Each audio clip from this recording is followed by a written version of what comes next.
안녕하세요. 그레이스 미디어입니다. 오늘 이 시간, 당신의 이름은 지금 생명책에 선명히 빛나고 있습니까? 천국과 지옥을 수차례 경험한 한 여인의 생생한 간증을 통해 우리 삶의 영원한 방향을 함께 점검해 보려 합니다. 들으시는 동안 단 한순간도 마음을 놓지 마십시오. 이 이야기는 단지 그녀만의 이야기가 아닙니다. 바로 우리의 이야기일 수도 있기 때문입니다.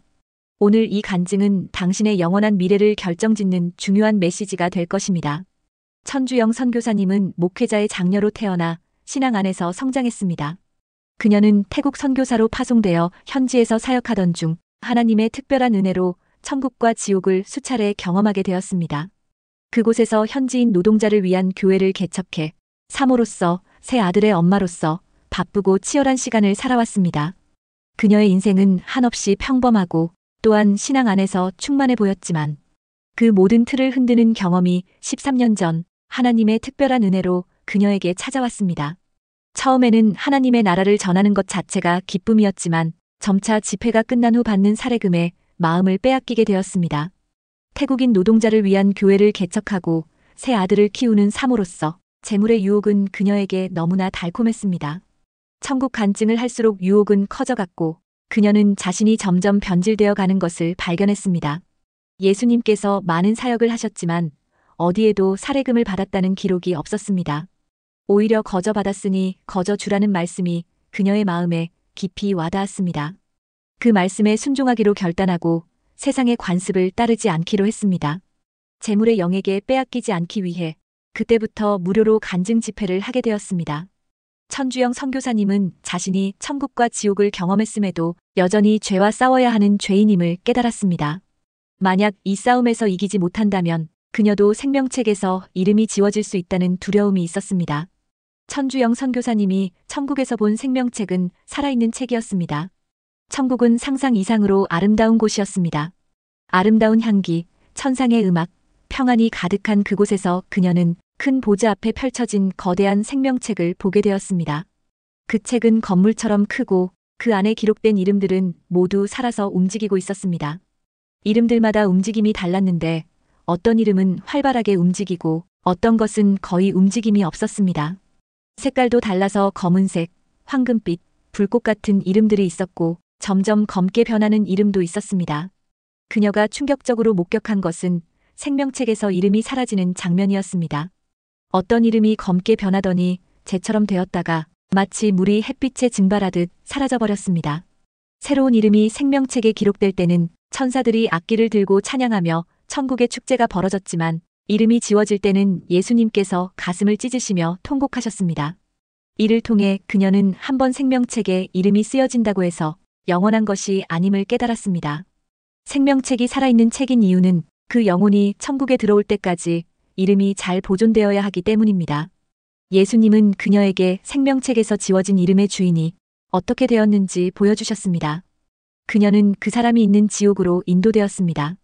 지옥은 너무나 어둡고 끔찍한 소리와 악취가 가득한 곳이었습니다.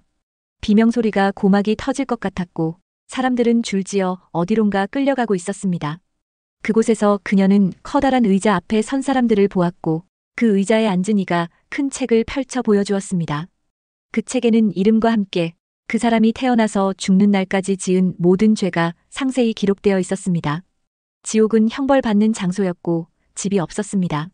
천국이 쉬는 곳인 반면 지옥은 단 1초도 쉴 수 없는 곳이었습니다. 그녀가 처음 경험한 지옥의 장소는 더러운 것들로 가득 찬 곳이었고 그곳에서 사람들은 완전히 잠겨 있었습니다. 입과 눈, 귀 등 모든 구멍으로 더러운 것들이 들어가 몸 안에 가득 채워졌는데 그것은 바로 죄였습니다. 또한 지옥에서는 죄의 종류에 따라 형벌받는 장소가 달랐습니다. 간음한 사람은 간음의 죄에 맞는 형벌을, 술을 마시면서 나쁜 짓을 한 사람은 그에 맞는 형벌을 받고 있었습니다.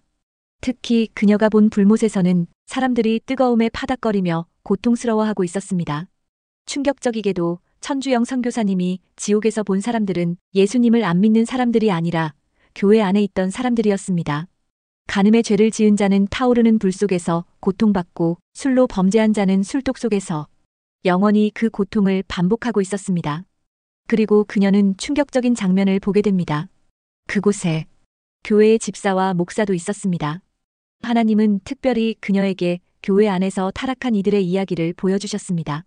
한 집사의 이야기를 들려주셨는데요. 이 집사는 열심히 교회에 다니며 새벽 기도와 주일 성수를 철저히 지켰고 신앙의 연차가 쌓이자 교회의 재정 집사로 임명되었습니다. 어느 날 혼자 헌금을 정리하던 중 마귀의 유혹으로 헌금에 손을 대기 시작했습니다.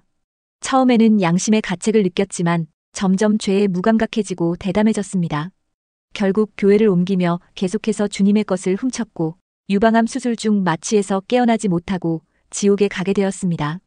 또 다른 이야기는 한 시골 교회 목사에 관한 것이었습니다. 그는 교회 앞을 청소하다가 음란한 카드를 발견했고 그것을 보관하며 점점 음란한 생각에 빠져들었습니다. 인터넷으로 음란물을 보게 되면서 사모와의 관계가 악화되었고 결국 집을 나와 한 여자 성도의 집을 찾아가 불륜에 빠졌습니다. 하나님이 여러 번 회개할 기회를 주셨지만 듣지 않았고 결국 그 여자 성도와 함께 교통사고로 즉사하여 지옥에 가게 되었습니다. 더 충격적인 것은 그 목사님으로 인해 실족한 교회 성도들도 함께 지옥에 있었다는 점입니다. 이는 영적 지도자가 넘어지면 도미노처럼 많은 이들이 함께 넘어진다는 교훈을 보여줍니다. 그래서 마귀는 특히 영향력 있는 영적 지도자들을 공격한다고 선교사님은 경고했습니다. 천주영 선교사님은 자신도 재물의 유혹에 넘어질 뻔했던 것처럼 누구나 마귀의 공격을 받을 수 있음을 강조했습니다. 중요한 것은 넘어지지 않고 어떻게 승리할 수 있는가입니다. 계시록의 말씀처럼 이기는 자는 흰옷을 입을 것이요 그의 이름을 생명책에서 결코 지우지 아니하리라는 약속을 기억해야 합니다. 이기는 자는 천국에 가고 지는 자는 지옥에 가게 됩니다. 그러므로 죄와의 싸움에서 이기는 것이 가장 중요합니다. 인류 최초의 아담과 하와는 하나님의 말씀을 알았지만 유혹을 이길 힘이 없어 넘어졌습니다. 마귀는 우리보다 강하기 때문에 우리가 마귀를 이기려면 마귀보다 더 강한 힘이 필요합니다. 마태복음 26장 41절에서 예수님은 시험에 들지 않게 깨어 기도하라. 마음에는 원이로되 육신이 약하도다 라고 말씀하셨습니다. 우리의 육신은 약하지만 영이 육신보다 강하면 유혹을 이길 수 있습니다. 이를 위해 우리는 의도적으로 영이 좋아하는 것을 많이 하고 육이 좋아하는 것을 줄여야 합니다. 천주영 선교사님이 발견한 영적 승리의 핵심 비결은 바로 기도였습니다. 그러나 단순히 많이 기도하는 것이 아니라 이기는 기도를 하는 것이 중요했습니다. 영적 원리는 마치 불량식품만 먹는 아이가 건강해지기 위해서는 불량식품을 줄이고 건강한 음식을 먹어야 하는 것과 같습니다. 우리가 죄를 짓고 육신이 좋아하는 것을 계속하면 영이 죽어갑니다. 그러므로 우리는 영의 습관, 특히 기도의 습관을 만들어야 합니다. 예수님도 누가복음 22장 39절에 따르면 습관에 따라 기도하셨고 다니엘은 하루에 3번씩 습관대로 기도했습니다. 시편 138편 1절에서는 내가 전심으로 주께 감사하고 주의 말씀을 주의 모든 이름 위에 높였음이라고 말씀합니다. 말씀대로 간구하고 기도하면 영혼이 힘을 얻어 강해지고 죄를 다스릴 수 있게 됩니다. 천주영 선교사님은 하나님께서 자신에게 알려주신 효과적인 기도 방법을 공유해 주셨는데요. 이 기도는 4가지 요소로 구성됩니다. 첫째, 성령 기도, 성령님이 기도를 도우시고 기도에 불을 붙이도록 구하는 기도. 둘째, 보혈 기도, 예수님의 보혈의 능력을 구하는 기도. 셋째, 대적 기도, 우리 안에 있는 악한 영들을 대적하는 기도. 넷째, 회개 기도, 구체적인 죄를 회개하는 기도. 이 4가지가 합쳐진 기도는 성경 말씀에 기초한 것으로 말씀으로 기도하는 것입니다. 이런 기도를 할 때 중요한 것은 반드시 소리내어 기도하는 것입니다. 입으로 소리를 내면 자신의 귀가 들으면서 영이 먹게 되고 그 결과 성령님이 임하여 힘이 생깁니다. 또한 기도는 충분한 시간을 들여야 합니다. 핸드폰을 충전하는데 시간이 필요한 것처럼 기도도 충분한 시간을 들여 성령의 기름이 가득 차게 해야 합니다. 천주영 선교사님은 자신이 나눈 기도문을 따라하면 하루에 1시간씩 충분히 기도할 수 있다고 격려합니다. 기도는 하루도 거르지 않고 지속적으로 해야 합니다. 일주일 동안 잘 먹다가 하루 굶으면 배가 고파지는 것처럼 영적으로도 기도를 쉬면 영이 배고파지고 힘을 잃게 됩니다. 그래서 예수님도 쉬지 말고 기도하라고 하셨습니다. 특히 우리의 영적 상태에 따라 성령의 기름이 빠르게 소진될 수 있습니다. 우리가 나쁜 환경에 노출되거나 많은 말을 하다 보면 실수가 생기고 죄를 짓게 되어 성령의 기름이 빠르게 소멸됩니다. 이럴 때는 핸드폰 배터리가 빨리 닳을 때 충전하듯 빠르게 기도로 충전해야 합니다. 데살로니가전서 5장 17절에서 쉬지 말고 기도하라는 말씀은 항상 어디서든 마음속으로 계속 기도하라는 의미입니다. 세수하면서, 걸으면서, 운전하면서, 일하면서도 기도할 수 있습니다. 천주영 선교사님의 간증은 우리에게 천국과 지옥의 실존을 보여주며 영적 승리를 위한 기도의 중요성을 일깨워줍니다. 그녀가 경험한 천국의 생명책과 지옥의 형벌은 우리에게 영적 경각심을 주고 우리의 이름이 생명책에 어떻게 기록되어 있는지 생각하게 합니다. 결국 중요한 것은 죄와의 싸움에서 이기는 것이며 이를 위해 말씀에 기초한 영의 기도를 습관화하는 것입니다. 일주일만 진정으로 기도해보면 기도의 맛을 느끼고 세상이 줄 수 없는 만족과 기쁨, 감사를 경험하게 될 것입니다. 마지막으로 천주영 선교사님은 우리에게 간절히 호소합니다. 기도하십시오. 또 기도하십시오. 계속 기도하십시오. 언제까지? 천국에 갈 때까지. 이겨야 하기 때문입니다. 마귀는 절대로 물러나지 않습니다. 마귀의 사명은 한 영혼이라도 지옥으로 데려가는 것입니다.